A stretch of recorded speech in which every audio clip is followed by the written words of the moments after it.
Good morning, everyone. So, we were on the last paragraph of the chapter 7 quality. We will start from that, and we already know that Mr. Jessler has died. He said, poor man starved himself. मतलब star मतलब भूखा मारना. Slow starvation, धीरे धीरे जो starvation उन्होंने किया. The doctor called it, और डॉक्टर ने उन्हें बुला लिया. You see he went to work in such a way, would keep, वो इस तरीके से काम करते थे. Would keep the shop on, wouldn't have a soul touch his boot except himself. मतलब उनका जो काम करने का तरीका था वो आप जानते हैं कि किस तरीके का था. किसी को भी है ना कोई चीज़ टच नहीं करने देते थे उनके अलावा. सारे दिन शॉप पर काम करते रहते थे. When he got an order, it took him such a time. और कोई भी ऑर्डर लेते तो बहुत टाइम लगाते, मतलब उसको इतना परफेक्शन से बनाते कि it took a lot time. People won't wait, people wait नहीं करते. ही लॉस्ट एवरीबडी, उन्होंने सबको खो दिया था अपनी लाइफ में. And there he had sit going on and going on, और यहाँ बैठकर बस वो क्या बनाते रहते थे, शूज़ ही बनाते रहते थे. I will say that for him not a man in London made a better boot. But एक बात कहना चाहूँगा कि उनके जैसा बूट इस दुनिया में कोई नहीं बना सकता है. But look at the competition, but अब कॉम्पिटिशन क्या हो गया है, धीरे धीरे बढ़ गया है.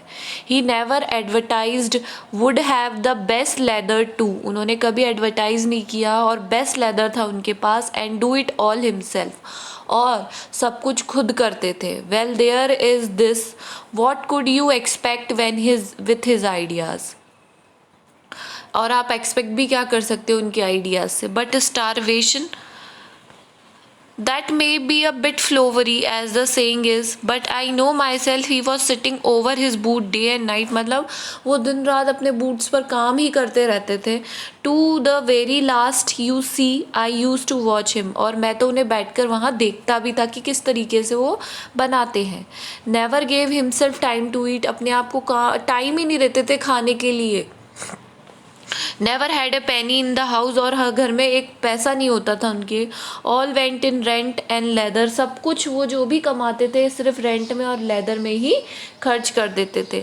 How he lived so long I don't know, वो इस मतलब खाना नहीं खाने से और बिना खाने के वो इतने दिन ज़िंदा कैसे रहे, मैं तो इसी से ताज्जुब करता हूँ. He regularly let his fire go out, he was a character, वो एक रियल कैरेक्टर थे. But he made good boots, but वो उनके जैसा वो कोई भी बूट्स नहीं बना सकता है. Yes I said he made good boots, और इन्होंने कहा yes he made very good boots. This is written by John Galsworthy. So now we will start with the exercise 1, that is read the following passage and answers the following question. आपको मैंने हमेशा कहा है सबसे पहले passage पढ़ा करो, उसके बाद कोई भी आंसर क्या करा करो, लिखा करो. सबसे पहले पैसेज पढ़ेंगे और फिर उसे लिखेंगे, आंसर्स उसके लिखेंगे. We will discuss them. Passage आपको पढ़ना है. So the first question is who is he in the above lines, what was his profession. इसमें he कौन थे, he is मिस्टर जेसलर. किसकी बात की गई है, मिस्टर जेसलर की. What was his profession, उनका प्रोफेशन क्या था. he was a boot maker और शू मेकर, वैसे कहेंगे बेसिकली हम boot maker. Question number B, who is I in the above lines. मैंने आपको जब भी बताया कि आई अगर किसी भी चैप्टर में आता है तो आई हमेशा कौन होता है, ऑथर होता है. कौन था यहाँ पे ऑथर. सो क्या लिखेंगे हम यहाँ पे, I is the author in above lines. What was his purpose behind coming to the shop, उनका पर्पज क्या था को अब शॉप पर जाने का. His purpose was coming to the shop to buy boots, क्या खरीदने आए थे वो वहाँ पर, बूट्स खरीदने आए थे.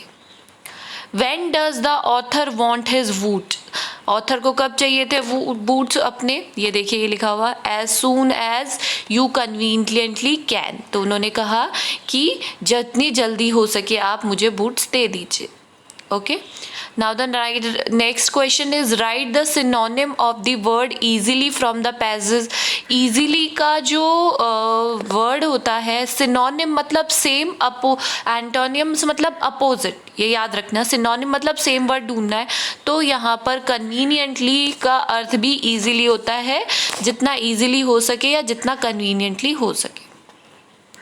Now the next, once only I went absent-mindedly into his shop in a pair of boots bought in an emergency at some large firm.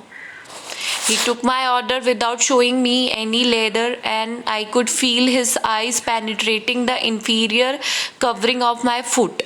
ये पूरा पैराग्राफ आप पढ़ेंगे और फिर नीचे से हम आंसर देंगे। So let's start. Why did Mr. Jessler press his finger on the boot? आपको पता है कि मिस्टर जेसलर ने फिंगर प्रेस करके देखा था बूट में। वो क्यों किया था? To check the quality of the leather. कैसे लिखेंगे हम? मिस्टर जेसलर डिड लगा हुआ है यानी वर्ब की सेकेंड फॉर्म है, तो जब भी हम इसको कन्वर्ट करेंगे एफर्मेटिव में तो क्या हो जाएगा? प्रेस्ड। सेकेंड फॉर्म आ जाएगी pressed his finger on the boot to show the quality of the boot. Next है, Do you think Mr. Jessler was happy with the author boots? जब वो दूसरा boots लेकर आए थे तो क्या मिस्टर जेसलर हैप्पी थे? No, Mr. Jessler was not happy with the author's boot. Who bought a pair of boots from a large firm? कौन लेकर आया large firm से बड़ी boots? The author bought a pair of boots from a large firm. Now write the antonym of the superior from the passage. आपको superior का antonym लिखना है। superior का antonym मतलब opposite लिखना है, तो उसका opposite होता है, यहाँ पर आप देखिए ये जो inferior दिया हुआ है that is always superior's antonym, opposite. Now the next, tick the correct करेंगे हम। What was the name of the shop? क्या नाम था सबसे पहले? Gessler brother. Next is mister Gessler a German shoe maker settled in, कहाँ पर settle हो गए थे आप बताइए मुझे? अमेरिका में।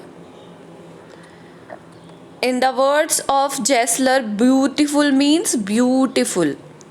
Who had not a penny in the house? किसके पास पेनी नहीं थी घर में? मिस्टर जेसलर के पास।